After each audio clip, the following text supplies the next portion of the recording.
नमस्कार, मैं हूँ आंचल सिंह और आपका स्वागत है हमारे चैनल में। तो केजरीवाल को बड़ा झटका लगा है। केजरीवाल को बड़ा झटका लगा है। एक नहीं, दो बड़े झटके लगे हैं। केजरीवाल ने 2 तुगलकी फरमान जारी किए थे और उसके बाद अब दिल्ली के राज्यपाल का अब उस पर बयान आया है। उन्होंने कहा है कि केजरीवाल का जो फरमान था वो सरासर गलत था और उन्होंने अब कहा है कि केजरीवाल ने जो कहा था दिल्ली वासियों का ही इलाज दिल्ली में होगा, अब कोई भी इलाज दिल्ली में करा सकता है, चाहे वो दिल्ली का हो या देश के किसी भी राज्य का क्यों ही ना हो। और दूसरा बड़ा झटका केजरीवाल को लगा है। केजरीवाल ने कहा था कि जिनके सिम्टम नहीं हैं, अगर कोरोना वायरस के लक्षण जिनमें नहीं पाए जा रहे हैं, उनका टेस्ट नहीं होगा। इस पर भी अनिल बैजल राज्यपाल दिल्ली के हैं, उन्होंने कहा है कि ऐसा बिल्कुल भी नहीं होगा। आईसीएमआर की जो गाइडलाइंस है उसको फॉलो करते हुए अगर जिनके सिम्टम नहीं है उनके भी टेस्ट दिल्ली में होंगे। तो केजरीवाल को ये बड़ा झटका लगा है। जिस तरीके से केजरीवाल ने फैसला लिया था उसके बाद और जनता इसकी मांग कर रही थी कि केजरीवाल का जो ये फैसला है सरासर ये गलत है और पूरी तरीके से शर्मनाक फैसला केजरीवाल का है। ये मानवता को शर्मसार करने वाला फैसला है और ये देश के विरोध में है। जिसके बाद अब राज्यपाल ने भी इस पर फैसला सुनाया है। उन्होंने कहा कि ऐसा बिल्कुल भी नहीं होगा। जो केजरीवाल ने फैसला जारी किया है ये सरासर गलत है। उससे पहले भी इस पर टिप्पणी हो चुकी है और कोर्ट ने भी इसको असंवैधानिक करार कर दिया था। और वहीं पर आपको बता दें कि गौतम गंभीर ने भी राज्यपाल के फैसले का स्वागत करते हुए कहा है कि दिल्ली सरकार द्वारा अन्य राज्यों के रोगियों का इलाज नहीं करने का जो डिसीजन केजरीवाल ने लिया था वो मूर्खतापूर्ण आदेश था और उसे खत्म करके राज्यपाल ने अच्छा कदम उठाया है। और ये एक्सीलेंट स्टेप उन्होंने उनको बताया है कि जो उन्होंने ये फैसला दिया है कि अब सबका इलाज होगा दिल्ली में, एक्सीलेंट है। और साथ में उन्होंने कहा है कि हम एक ही भारत के हैं और हमें मिलकर इस महामारी से लड़ना है।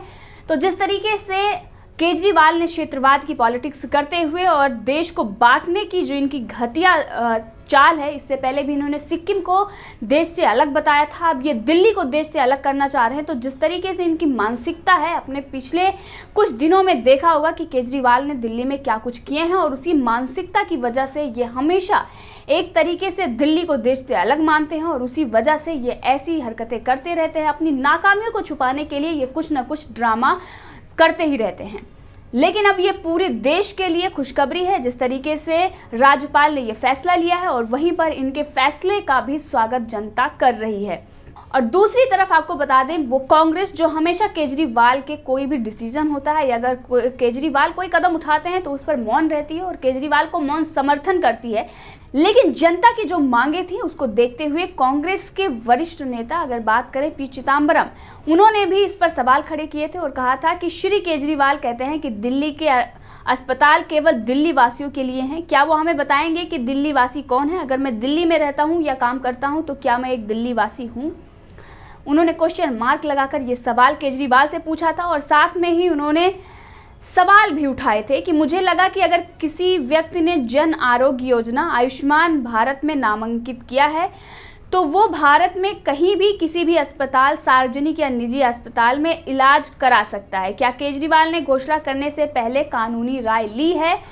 क्योंकि केजरीवाल ने जो फैसला सुनाया था ये असंवैधानिक था, क्योंकि ऐसा ही फैसला एक 2018 में भी हुआ था।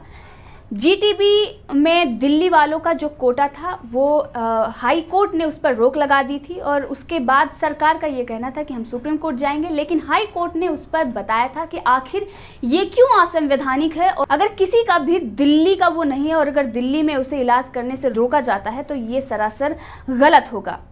और साथ में हाई कोर्ट ने यह भी कहा था कि हर नागरिक को स्वास्थ्य संबंधी सुविधाएं पाने का पूरा अधिकार है और संविधान के अनुच्छेद 21 के तहत सरकार की जिम्मेदारी बनती है कि वो हर नागरिक को अपने अस्पतालों में मुफ्त और निष्पक्ष सुविधाएं मुहैया कराए। राज्य आर्थिक संकट और सुविधाओं आदि की कमी के आधार पर अपनी संवैधानिक जिम्मेदारी से नहीं बच सकता है। क्योंकि केजरीवाल ने जो फैसला लिया था वो असंवैधानिक था। अगर आप भारत में रहते हैं तो आपको पूरा हक है, आपके मौलिक अधिकार है कि आप भारत में कहीं भी बस सकते हैं और आपको पूरी जो आपके मौलिक अधिकार हैं वो आपको मिलेंगे और पूरी स्वतंत्रता है आपको बसने की, आपको कहीं रहने की और इलाज कराने की। तो जिस तरीके से इन्होंने तुगलकी फरमान जारी किया था ये संविधान के खिलाफ था और जिसके बाद जनता में काफ़ी रोष और आक्रोश था, क्योंकि ऐसे जो फैसले सुनाए जाते हैं ये लोकतांत्रिक देश में संभव नहीं है। लेकिन उसके बाद अब जब राज्यपाल ने इस पर अपना फैसला रखा है तो जनता इसका स्वागत कर रही है। तो आपको बता दें कि केजरीवाल ने रविवार को ये फैसला लिया था और उन्होंने कहा था कि दिल्ली के बढ़ते मामलों के चलते ये फैसले लिए गए हैं। आपको बता दें कि केजरीवाल ने ये रविवार को फैसला लिया था और उन्होंने कहा था कि दिल्ली में सिर्फ और सिर्फ दिल्ली वासियों का ही इलाज होगा और उन्होंने साथ में ये बताया था कि दिल्ली में बढ़ते मामलों के चलते ये फैसले लिए गए हैं। साथ में उन्होंने कहा था कि केंद्र सरकार के अस्पतालों में देश भर के लोगों का इलाज हो सकेंगे।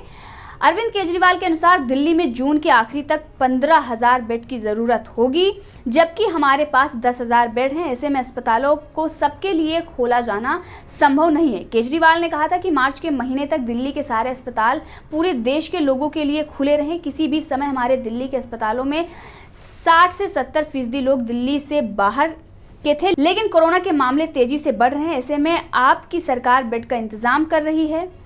ऐसे में अगर दिल्ली के सरकार बाहर वालों के लिए खोल देंगे तो दिल्ली वालों का क्या होगा। दिल्ली के 90% लोगों ने कहा था कि जब तक कोरोना है तब तक दिल्ली के अस्पतालों में सिर्फ दिल्ली वासियों का इलाज होगा। तो केजरीवाल ने 3,000 बेडों की व्यवस्था करने का दावा किया था और उन्होंने कहा था आपको कोई चिंता करने की ज़रूरत नहीं है, हमने 30,000 बेडों की व्यवस्था कर दी है और आप दिल्ली में सुरक्षित हैं, आपके स्वास्थ्य की व्यवस्था हमने कर दी है। इससे पहले जब उन्होंने चुनाव लड़ा था तो अपनी उनका स्वास्थ्य का मॉडल था उसको खूब उन्होंने दिखाया, प्रचार प्रसार किया और उस पर उन्होंने वोट लिए। लेकिन मोहल्ला क्लिनिक के नाम पर उन्होंने क्या दिया ये सबको पता है। वहाँ पर इलाज किसका होता है, ज़्यादातर मोहल्ला क्लिनिक में जानवरों मवेशी जो हैं वो पाए गए वहाँ पर और किस तरीके से ध्वस्त पड़ा था। तो एक तरीके से आम आदमी पार्टी दावा करने वाली कहाँ कहाँ पर वो फेल है, कहाँ कहाँ पर नाकाम है, हमने आपको कई सारी वीडियोज़ में बताया। लेकिन अभी हम आपको बता दें कि स्वास्थ्य मॉडल जिस पर केजरीवाल चुनकर आए थे, जिस पर जनता ने वोट दिया था, वो किस तरीके से ध्वस्त है। इन्होंने 30,000 कोरोना वायरस से संक्रमित लोगों के लिए बेड की व्यवस्था की बात कही थी, लेकिन इन्होंने अपने ही बयान में कहा कि 15,000 बेड की ज़रूरत है और सिर्फ 10,000 बेड हैं हमारे पास। 30,000 बेड का दावा करने वाले 10,000 बेड में इन्होंने अपने हाथ खड़े कर दिए हैं। अगर इनको सीखना होगा तो बगल के ही राज्य उत्तर प्रदेश से ये सीख लें, जिन्होंने इतिहास बनाया। 1 लाख बेड उन्होंने तैयार करके खड़े कर दिए हैं। लेकिन अगर केजरीवाल उनसे आधा भी सीखते तो ये शायद 50,000 बेड तैयार कर लेते और आज ये स्थिति दिल्ली की नहीं होती। इन्होंने ये भी कहा कि जो लोग हैं वो ज़्यादातर बाहर के हैं, 60 से 70% लोग बाहर के हैं। इस पर कुमार विश्वास ने भी सवाल पूछा था कि आप बताइए दिल्ली के कौन से हॉस्पिटल में बाहर के लोग हैं। यहाँ तक कि हम आपको बताते हैं कि जनता अगर यहाँ पर है कोई, या दिल्ली NCR में है या आसपास में है, तो उससे अगर कोई भी प्रॉब्लम हो रही है इस वक्त, तो वो अगर ज़्यादा कहीं प्रेफर कर रहा है तो वो उत्तर प्रदेश। उसको पता है कि दिल्ली के अस्पतालों की व्यवस्था क्या है। इसीलिए यहाँ तक कि जो लोग हैं, जो जनता है जिनसे हम बात करते हैं, वो उनका ये कहना है कि अगर हम संक्रमित होते हैं तो हम उत्तर प्रदेश जाना बेहतर महसूस करेंगे दिल्ली के उपेक्षा। तो केजरीवाल जो दावे करते हैं वो पूरी तरीके से फेल हैं। उसके बावजूद भी ये किस तरीके से ड्रामे रचते हैं और सिर्फ इनके तुगलकी फरमान होते हैं। कुछ दिन पहले इन्होंने बॉर्डर सील करने का 1 हफ्ते के लिए फैसला लिया कि 1 हफ्ते तक बॉर्डर सील रहेंगे क्योंकि बाहर से कोई कोरोना ना आ जाए, जबकि बॉर्डर ये हरियाणा और उत्तर प्रदेश के सील कर रहे हैं। लेकिन अगर बात करें सबसे ज़्यादा कोरोना वायरस के मरीजों की संख्या तो वो दिल्ली में है, वहाँ पर वो नाकाम है और यहाँ पर लॉकडाउन का पालन अच्छे से हुआ नहीं है। लेकिन ये सारी चीज़ें जो इनकी कमियां थी उसे इन्होंने छिपाया और सिर्फ केंद्र पर आरोप लगाते रहे। कभी डॉक्टरों पर इन्होंने आरोप लगाया और अब खुद बचने के लिए इन्होंने देश की जो जनता है उस पर आरोप लगा रहे हैं कि 60 से 70% जनता देश के अन्य राज्यों की है दिल्ली में। आप अगर मुख्यमंत्री चुन के आते हैं और यहाँ पर अगर आपको मुख्यमंत्री बनाया जाता है, उससे पहले भी देश की राजधानी दिल्ली होने के नाते यहाँ पर देश की काफ़ी जनता रहती है और देश के अन्य राज्यों से आती है, ये आपको पता होना चाहिए। और उसी तरीके से आपको देखकर व्यवस्था दिल्ली में करनी चाहिए। और आप जो दावे करते हैं और उसके बाद सच क्या निकलता है वो आप खुद आकर फैसले लेते हैं और उसमें आप खुद बताते हैं। 30,000 का दावा करने वाले 10,000 में ही हाथ खड़े कर देते हैं। और इस मुद्दे पर आप भी अपनी राय रख सकते हैं, कमेंट करके ज़रूर बताएं। और अगर आपने सब्सक्राइब नहीं किया है तो आप सब्सक्राइब कर लें ताकि आपको हर अपडेट मिलती रहे।